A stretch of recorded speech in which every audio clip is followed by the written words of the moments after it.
প্রায় ১৪০০ বছর আগে পবিত্র কোরআনে এমন কিছু তথ্য উল্লেখ করা হয়েছে যেগুলোর অনেকগুলোর ব্যাখ্যা ও বৈজ্ঞানিক সত্যতা আধুনিক বিজ্ঞান অনেক শতাব্দী পরে অনুসন্ধান করতে শুরু করেছে।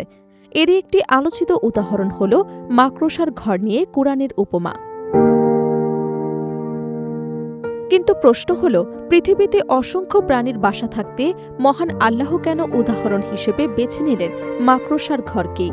এই উপমার পিছনে কি এমন কোনো গভীর বার্তা লুকিয়ে আছে? আর আধুনিক বিজ্ঞান কি আজ সেই উপমার কিছু দিক ব্যাখ্যা করতে পেরেছে? চলুন কোরআনের আয়াত ও বৈজ্ঞানিক গবেষণার আলোকে বিষয়টি বিস্তারিত জেনে নেওয়া যাক। মানুষ জীবনের প্রতিটি পর্যায়ে নিরাপত্তা, ভরসা এবং নির্ভরতার সন্ধান করে।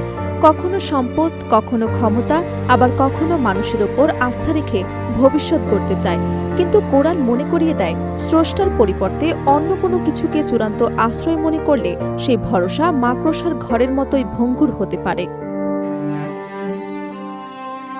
পবিত্র কোরআনের সূরা আন কাবুতের ৪১ নম্বর আয়াতে বলা হয়েছে, যারা আল্লাহর পরিবর্তে অন্যকে অভিভাবক বা সাহায্যকারী হিসেবে গ্রহণ করে তাদের উপমা মাকড়সার মতো, যে নিজের জন্য একটি ঘর নির্মাণ করে, অথচ সব ঘরের মধ্যে মাকড়সার ঘরই সবচেয়ে দুর্বল, যদি তারা তা উপলব্ধি করত।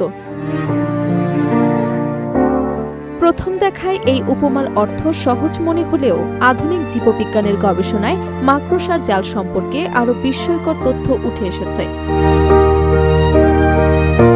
পৃথিবীতে প্রায় ৪৫,০০০-এর বেশি প্রজাতির মাকড়সা রয়েছে। তাদের পেটের শেষ অংশে থাকা বিশেষ স্পিনারের থেকে তরল প্রোটিন বের হয়ে বাতাসের সংস্পর্শে অত্যন্ত সূক্ষ্ম সুতা বা জালে পরিণত হয়। এই সুতা ওজনের তুলনায় অত্যন্ত শক্তিশালী এবং উচ্চ স্থিতিস্থাপকতার জন্য বিজ্ঞানীদের আগ্রহের বিষয়। তবে জালের সুতা শক্তিশালী হলেও পুরো জালটি স্থায়ী বা নিরাপদ আশ্রয় নয়। বাতাস, বৃষ্টি, ধুলো কিংবা পরিবেশগত পরিবর্তনে এটি সহজেই ক্ষতিগ্রস্ত হতে পারে। ইসলামী তাফসিরবিদরা বলেন, কোরআনের উপমায় মূলত এই ভঙ্গুর নির্ভরতার দিকটি তুলে ধরা হয়েছে, যেখানে বাহ্যিক শক্তি থাকলেও প্রকৃত নিরাপত্তা থাকে না। এছাড়া সূরা আন কাবুতের ভাষাগত দিক থেকেও বহু ইসলামী গবেষক আলোচনা করেছেন। তাদের মতে, আয়াতে ব্যবহৃত আরবি ক্রিয়াপদের স্ত্রীলিঙ্গ রূপ স্ত্রী মাকড়সার প্রতি ইঙ্গিত করে। আধুনিক প্রাণীবিজ্ঞানের অনেক পর্যবেক্ষণও দেখা যায় অধিকাংশ জাল নির্মাণকারী মাকড়সা স্ত্রী। যদিও সব প্রজাতির ক্ষেত্রে একই আচরণ দেখা যায় না, তবু বিষয়টি ধর্মীয় এবং ভাষাতাত্ত্বিক আলোচনায় বিশেষ গুরুত্ব পেয়েছে। আরেকটি বিষয় গবেষকদের দৃষ্টি আকর্ষণ করেছে। অনেক প্রজাতির মাকড়সায় স্ত্রী সদস্য আকারে বড় হয় এবং মিলনের পর পুরুষ মাকড়সাকে আক্রমণ করার ঘটনাও কিছু প্রজাতিতে দেখা যায়। এসব তথ্যকে কেন্দ্র করে অনেক ইসলামী চিন্তাবিদ কোরআনের উপমার তাৎপর্য আরও গভীরভাবে ব্যাখ্যা করেছেন। ইসলামীয় মাকড়সার জাল বিশেষ গুরুত্ব বহন করে।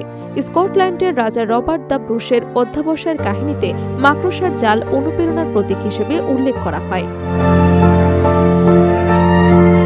একইভাবে ইসলামী ঐতিহ্য অনুযায়ী হিজরতের সময় মহানবী হযরত মুহাম্মদ সাল্লাল্লাহু আলাইহি সাল্লাম যখন সওয়ার গুহায় আশ্রয় নিয়েছিলেন, তখন গুহার মুখে মাকড়সার জাল বোনা থাকায় শত্রুরা ধারণা করেছিল ভেতরে কেউ নেই। মুসলিমদের বিশ্বাস অনুযায়ী এটি ছিল আল্লাহর বিশেষ সাহায্যের একটি নিদর্শন।